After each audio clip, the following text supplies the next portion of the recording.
Good morning friend, welcome back to my channel. তোমরা সকলে কেমন আছো? আশা করি সকলেই ভালো আছো। তোমাদের ভালোবাসা ও আশীর্বাদে আমি অনেক ভালো আছি। আর আজকের ব্লগটা একদম সকাল থেকে কিন্তু শুরু করে দিয়ে আর আজকের এই ভিডিওতে তোমাদের সামনে আমি একটা নতুন জিনিস, নতুন হ্যাক ট্রাই করব। তো তোমরা কেউ ভিডিওটি স্কিপ না করে সম্পূর্ণ ভিডিওটি দেখবে। আশা করি আজকের এই ভিডিওটি তোমাদের অনেক ভালো লাগবে। আজ ছিল সানডে, আর সানডে মানেই কিন্তু প্রত্যেকটা বাঙালির বাড়ি সে বিদেশে সে যেখানেই থাকুক না কেন, সানডে কিন্তু আমাদের বাঙালিদের কাছে বিশেষ স্পেশাল একটা দিন। এদিন কিন্তু ভুরিভোজের কোনো ত্রুটি রাখে না বাঙালিরা। তো আজকে দেখো সকাল সকাল একদম উঠেই কিন্তু আগে রান্নাঘরে চলে এসেছি, যেহেতু প্রচুর গরম পড়ছে। আর এই প্রচুর গরমের সময় এই লেবু চাটা না আমাদের জন্য খুবই উপকার। তো তার জন্য দেখো আগে চা বানিয়ে নিয়েছি একটু, তার আগে কিন্তু মা উঠে গেছে। আর এখন দেখো আমার চা খাওয়া কমপ্লিট হয়ে গেছে, এখন চলে এসেছি বিছানা তুলতে। কারণ বাসি বিছানা বেশি সময় কিন্তু রেখে দেওয়া সেটা আমাদের গৃহের জন্য একদমই ঠিক না। তো এখন আমি বিছানা গুছিয়ে সমস্ত কাজগুলো তাড়াতাড়ি সেরে নেব, নিয়ে স্নান করে নেব। রোজ সকালে দুবার করেই স্নান করা হয়। তো দেখতেই পাচ্ছ আমি কিন্তু এখানে মশারি ভাস, অনেকে মশারি ভাস করার নিয়মটা অনেকেই জানে না, যার কারণে কিন্তু অনেকেই এটা বিরক্ত বোধ করে। বাট আমার মশারি ভাস করতে খুব একটা অসুবিধা হয় না। তো আজকে সকাল সকাল উঠেই কিন্তু ওয়েদারটা একদমই ভেজা ভেজা ছিল, একদমই রোদ ছিল না। তারপর বেলার দিকে আস্তে আস্তে কিন্তু ওয়েদারটা পুরো চেঞ্জ হয়েছে, সেটা তোমরা শেষে দেখলে হয়তো বুঝতে পারবে। আর দেখো যত সময় পর্যন্ত বাসি ঘর পরিষ্কার করা না হয় তত সময় না গাটা কেমন ভারী ভারী করে, যে ঘরটাও যেন মনে হয় যেন কেমন অগোছালো, দেখতে কিন্তু একদমই ভালো লাগে না।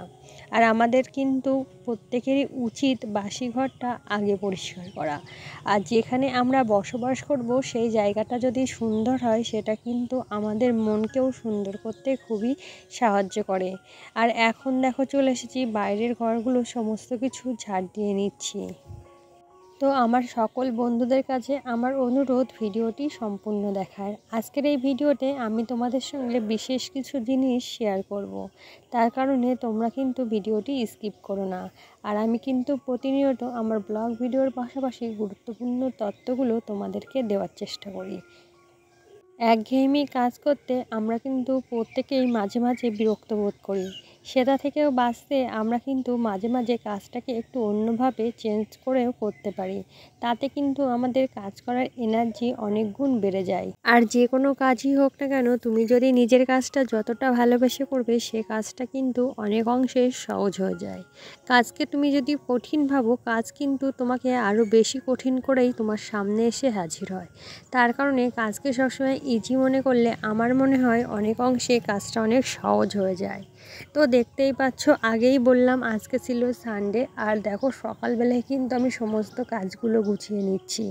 আর এখন দেখো চলে এসেছি ছাদে। আগেই বললাম ওয়েদারটা কিন্তু একদমই ছিল বর্ষা মেঘলা ওয়েদার। আর এখন দেখো কি পরিমাণে রোদ। আর এখনকার ওয়েদারের কথা কিছুই বলার না। সকালে যদি মেঘলা হচ্ছে, রাত্রেবেলা কিন্তু প্রচুর গরম পড়ছে, এমনকি যখন তখন রৌদ্র উঠছে। এখন দেখো এই সমস্ত জামাকাপড়গুলো এতটা রৌদ্রে ফুটছিল, তার জন্য তুলে নিয়েছি। আগের দিন রাত্রে বাবা এনেছিল এই জিরেগুলো বাজার থেকে কিনে, তো এটাকে রৌদ্রে দিচ্ছে, অনেক অংশে নরম ছিল। এখন এই টাইমে জিরের দামটা অনেক কম, যার জন্য বছরের জিরে তোমরা যদি এই টাইমে কিনে রাখতে পারো, তাহলে কিন্তু তোমাদের সংসারে একটা অনেক অংশের টাকা সেভ হবে। এই সময় জিরের দাম অনেক কম থাকে। এখন দেখো স্নানে যাব, সমস্ত জিনিসপত্রগুলো গুছিয়ে নিয়েছি। আর এদিকে দেখো অনেকগুলো জামা কাপড় ছিল, সেগুলোকে কাচাকাচি করতে হবে। তো তোমরা ভিডিওটি দেখতে থাকো, আশা করি আজকের এই ভিডিওটি তোমাদের অনেক ভালো লাগবে। আর আমরা যদি প্রত্যেক দিনের কাজ প্রত্যেক দিন অল্প অল্প করে করি, তাহলে কিন্তু অনেক বৃহৎ আকারের কাজও আমাদের কাছে সহজ মনে হয়। কাজকে তুমি যদি ফেলে রাখো, সেই কাজটা ছোট ছোট কাজ একটু একটু করে জমতে জমতে সেটা কিন্তু একটা বৃহৎ পর্বতের আকার সৃষ্টি করে, সেটা কিন্তু আমাদের জন্য সেদিন খুবই কষ্টদায়ক। তার জন্য প্রত্যেক দিনের ছোট ছোট কাজগুলো যদি আমরা প্রত্যেক দিনই করে নিতে পারি, কঠিন কাজও অনেক সহজ হয়ে যায়। রোজের জিনিসের যে সমস্ত কাছাকাছি থাকে তোমরা যদি প্রত্যেক দিন স্নানের সময় এই কাছাকাছিগুলো করে নাও তাহলে কিন্তু তোমাদের কাজ অর্ধেক হয়ে যায়। আর বেসিক্যালি আমার কিন্তু সকালে কাজগুলো করতে খুব বেশি ভালো লাগে। যত বেলা হয় তত কিন্তু অলসতা আমার মধ্যে বাসা বাঁধে বলতে পারো। যতটাই চেষ্টা করি আমি কিন্তু সবসময় ভোরবেলার দিকেই কাজগুলো সেরে নেওয়ার চেষ্টা করি। আর বেলা সাথে সাথে আরও অন্য ধরনের সমস্ত কাজগুলো থাকে সেগুলোও কিন্তু আমাদের করতে হয়। তার জন্য তোমরা যদি সকালবেলায় সমস্ত কাজগুলো সেরে নাও তাহলে কিন্তু অনেকই তোমাদের সময় বেঁচে যাবে। আর এখন দেখো স্নান করে চলে এসেছি, জামা কাপড়গুলো মেলে দেবো। আগেই তোমাদেরকে বললাম জিরে নিয়ে আসা হয়েছিল, সেটা কিন্তু রৌদ্রে দিয়েছি। আর রৌদ্রের যা তেজ একদিনেই কিন্তু জিরেগুলো ভালোই শুকিয়ে যাবে। আর অনেক দিন যেহেতু 1 বছরের বেশি এই জিরেগুলো রাখা হবে তার কারণে কিন্তু ভালো করে শুকিয়ে নিচ্ছি। আর এখন দেখো আমার সমস্ত জামা কাপড়গুলো কিন্তু মেলা হয়ে গেছে আর ওয়েদারটাও কিন্তু একদম চেঞ্জ হয়ে গেছে। আর বলতে পারো এই কদিন এতটা ওয়েদারের পরিবর্তন হচ্ছে, শরীরটাও কিন্তু একদমই ভালো লাগছে না। কখনো রৌদ্র কখনো গরম, বাইরে তো একদমই বসা যাচ্ছে না, থাকা যাচ্ছে না। আগেই বললাম আজকে সানডে, আর সানডে মানে আমাদের প্রত্যেকটা বাঙালির কাছে স্পেশাল একটা দিন। আর এই স্পেশাল দিনে আমার বাড়িতে মিট হবে না এটা কিন্তু হতেই পারে না।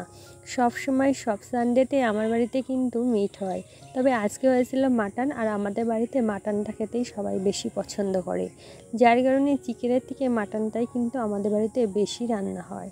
তো দেখতেই পাচ্ছ এখন রান্নাটা বসিয়ে দিয়েছি। আর মা যেহেতু ওইদিকে কাজ করছে সেহেতু কিন্তু আজকের মাটনটা আমি রান্না করছি। আর যারা আমার ভিডিও দেখো তারা তো জানো, আর যারা তোমরা আমার ভিডিও দেখো তারা অবশ্যই জানো যে মাটনটা বা মাংসটা আমাদের বাড়িতে আমিই কিন্তু বেশি রান্না করি। কারণ আমার হাতের মাংস রান্না খেতে আমার বাবা খুবই পছন্দ করে। আর মাও কিন্তু সবসময় মাটন হলে বা চিকেন হলে আমাকেই রান্না করতে বলে। তার জন্য দেখো স্নান করেই কিন্তু এখন মাটন রান্না করতে বসে পড়েছি।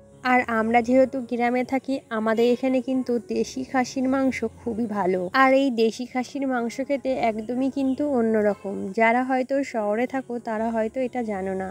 তো দেখো আজকে তোমাদের সঙ্গে আগেই বলেছি একটা বিশেষ জিনিস শেয়ার করব। তো কদিন ধরেই আমাদের কিন্তু সোশ্যাল মিডিয়ায় একটা জিনিস খুবই ভাইরাল হচ্ছে। সেটা হয়তো আমরা অনেকেই দেখেছি বা শুনেছি, বা আমরা কিন্তু সোশ্যাল মিডিয়া যারা ফলো করি তারা কিন্তু অনেকেই জানি। তো আজকে কিন্তু সেই হ্যাকটাই ট্রাই করতে চলেছি, তো রেজাল্ট কী আসে তোমরা দেখতে থাকো। আর এই হ্যাকটা হলো গ্লোয়িং ওয়াটার। তোমরা অনেকেই হয়তো জানো বা অনেকেই জানো না। যারা জানো না তারা অবশ্যই সোশ্যাল মিডিয়ায় একবার হলে ওটা সার্চ করো। আর এটার কিন্তু রেজাল্ট অসাম এসেছিলো, এতটা দারুণ লাগছিল তোমাদেরকে কি বলবো। এটা বানানোর জন্য একটা কাচের গ্লাস, 1 গ্লাস জল ও একটু হলুদ গুঁড়ো, এটাই কিন্তু লাগবে। আর এখানে দেখো একটা কিন্তু মোবাইলের ফ্ল্যাশ লাগবে। তো 1 গ্লাস জল ভালোভাবে ভর্তি করে নেবে, নিয়ে একটা মোবাইল ফ্ল্যাশের পরে জলের গ্লাসটা রাখবে, ঠিক আমি যেভাবে রেখেছি। আর আমাদের প্রত্যেকেরই রান্নাঘরে হলুদ থাকে, তো এই হলুদটা উপর থেকে আস্তে আস্তে জলের মধ্যে দেখবে। আর এরপর দেখবে অসম রেজাল্ট। আর এটা কিন্তু আমার তো ভীষণ ভালো লেগেছে, ফার্স্ট টাইম ট্রাই করে আমি তো খুবই খুশি। তোমরাও একবার হলেও এটা ট্রাই করো, দেখবে অনেকটাই তোমাদের ভালো লাগবে। আর একটা গোল্ডেন ব্রাউন টাইপের রং হয়ে গেছে, সারা ঘরটা না আলোয় আলো হয়ে গেছিলো। আমার তো এটা খুবই ভালো লেগেছে। তোমাদের কেমন লাগলো সেটা অবশ্যই কমেন্টে জানাবে। আর অবশ্যই একবার হলে ওটা ট্রাই করো। আর ভিডিওটি ভালো লাগলে অবশ্যই আমার চ্যানেলটি সাবস্ক্রাইব করে আমার পাশে থেকো এমন ধরনের ভিডিও দেখার জন্য। তোমরা সকালে ভালো থেকো, সুস্থ থেকো, সবসময় হাসি খুশি থেকো। সবাইকে টাটা।